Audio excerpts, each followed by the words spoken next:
নমস্কার, কেমন আছেন সবাই? বসুন্ধরা ব্লগের নতুন একটি ভিডিওতে আপনাদের সকলকে স্বাগত জানাই। আজকে হচ্ছে রবিবার, অনেক দিন পর আবার ভিডিও শুরু করলাম। মাঝখানে বেশ কিছুদিন একটু ব্যস্ত ছিলাম, তারপরে মেয়ের শরীরটাও একটু ভালো ছিল না, সেই জন্য ভিডিওগুলো আপলোড করতে পারিনি।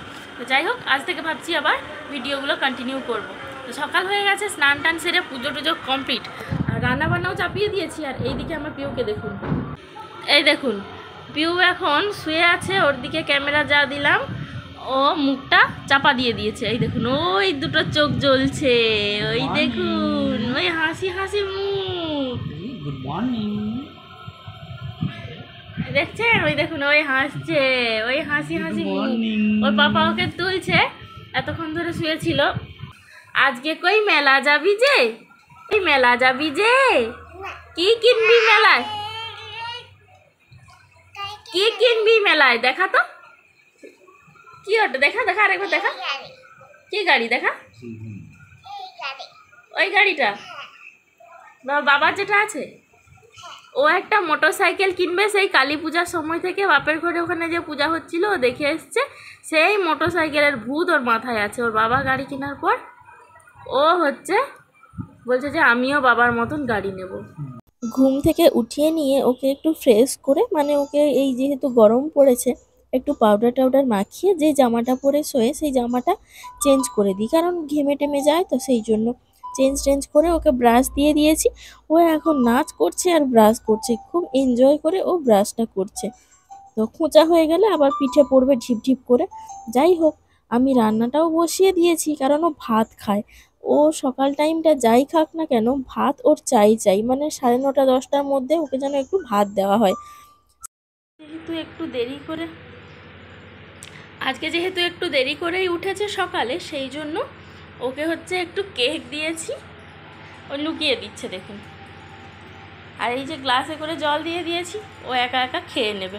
ততক্ষণে আমার একটা সবজি কেটে রান্নাটাও প্রায় বসিয়ে দেওয়া হবে।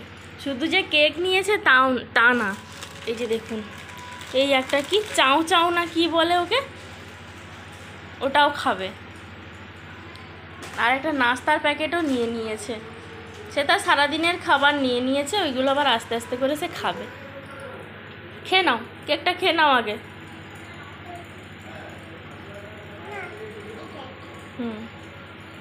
খেয়ে নাও। আমাদের যিনি জল গড়ান, মানে আমাদের পিউ আজকে জলটা গড়িয়ে দেয়নি, সেই জন্য আমাকেই আজকে জলটা গড়াতে হচ্ছে। জলমন্ত্রীটা কাজ করছে না ঠিকঠাক, কারণ তার পাপা রয়েছে আজকে বাড়িতে। পাপা বাড়িতে থাকলে না তো পড়াশোনা, না তো কোনো কিছুইও করে না। ওর পাপাকে বললাম যেহেতু ফ্রি আছো একটু শাকগুলো বেছে দাও না। কুলেখাড়া এনেছিল, সেই কুলেখাড়াগুলো বেছে দিয়েছে, এত সুন্দরভাবে বেছে দিয়েছে, আমাকে আবার ভাজতে হবে।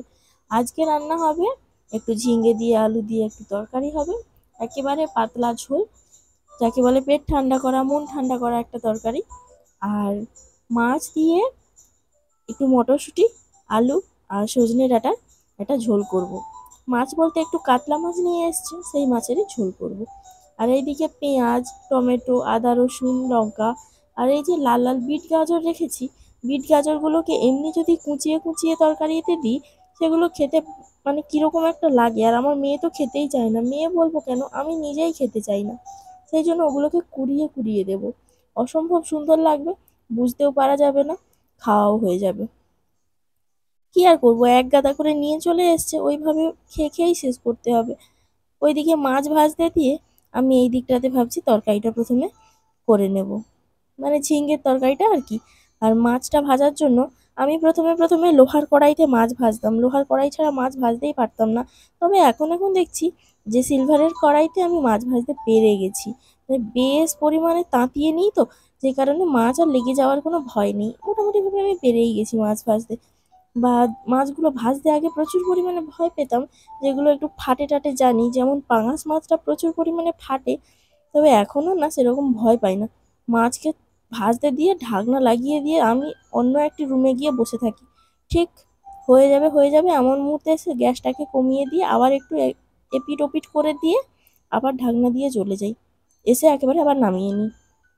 তাতে আধ সেদ্ধ হোক, মানে ভাজা হোক কি আধভাবে ভাজা হোক, যাই হোক, ওটাই মেনে নিতে হবে আর কি।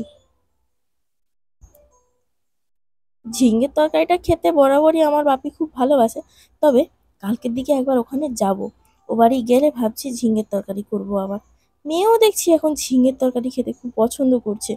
প্রায় হচ্ছে ঝিঙের তরকারিটা দেখছি খেয়ে নিচ্ছে, মাখিয়ে দিলে ভাতের সাথে চুপচাপ খেয়ে নিচ্ছে, কোনো ট্যাঁ টু কোনো সাড়া শব্দ করছে না। যাই হোক, খেয়ে নিলেই ভালো। কারণ আমার ভাই বোনেরা ঝিঙে দেখলে যেন একেবারে দৌড়ে পালায়, সেই জিনিসটা যেন না হয়। আমরা যেগুলো যেগুলো পছন্দ করি, বাচ্চারা যদি না পছন্দ করে তখন সেগুলো আর রান্না করতে ইচ্ছে করে না। তো সেই দিক থেকে আমরা সবই পছন্দ করি, বাচ্চা যেন সব কিছুই পছন্দ করে। ঝিঙে তরকারিটাতে এবার অল্প করে একটু জল দিয়ে ঢাকনা দিয়ে রেখে দেবো। মাছগুলো আমার ভাজা হয়ে গেছে, এবার মাছের ঝোলটা চাপাবো। এই সময় তো সেল চলছে, মানে চৈত্র মাস মানে সেল সেল আর সেল। তো ভাবছি কালকের দিকে যে যাব, ওখানে গিয়ে একটু সেলেই কিছু জিনিসপত্র কিনবো। আমি সাধারণত সেলে সেরকম কিছু কিনি না, তবে এবারে ভাবছি একটু কিনবো।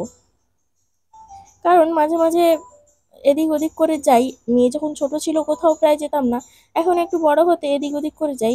তো যে কারণে একটু পোশাক আশাকের সেরকম প্রয়োজন হয়, আর এইরকম গরমের জন্য হালকা পাতলা জিনিসপত্রগুলোই যেন ভালো। মেয়ে, মেয়ের বাবা, সবার জন্য টুকিটাকি কিছু না কিছু কিনবো। সেই জন্য আর কি কালকে যাব। এই যে দেখুন, তরমুজগুলোকে কেটে রেখে দিয়েছি, আমি চিৎকার করছি, ওই ঘর থেকে কারোর কোনো সাড়া পাচ্ছি না।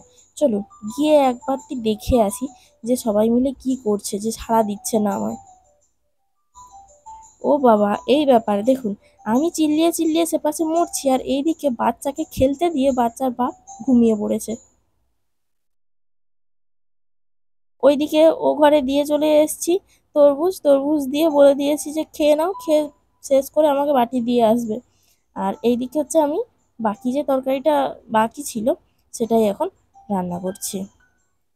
সবজিটা একটু বেশি করেই করে নিচ্ছি, তার কারণ বিকেলে যেহেতু বেরোবো, একটু বাসন্তী মন্দিরে যাব নতুন পুকুরে, ওখানে যাওয়ার জন্য একটু বেশি বেশি করে নিচ্ছি। কারণ আসতে হয়তো 7:30 8টা বেজে যাবে, তারপরে এসে আর নতুন করে রান্না বান্না করতে ইচ্ছে করবে না। ভাত তরকারি সবই বেশি করে করে নিচ্ছি, ফ্রিজে একটু রেখে দিলে ওটাই গরম করে সুন্দরভাবে খেয়ে নেওয়া যাবে।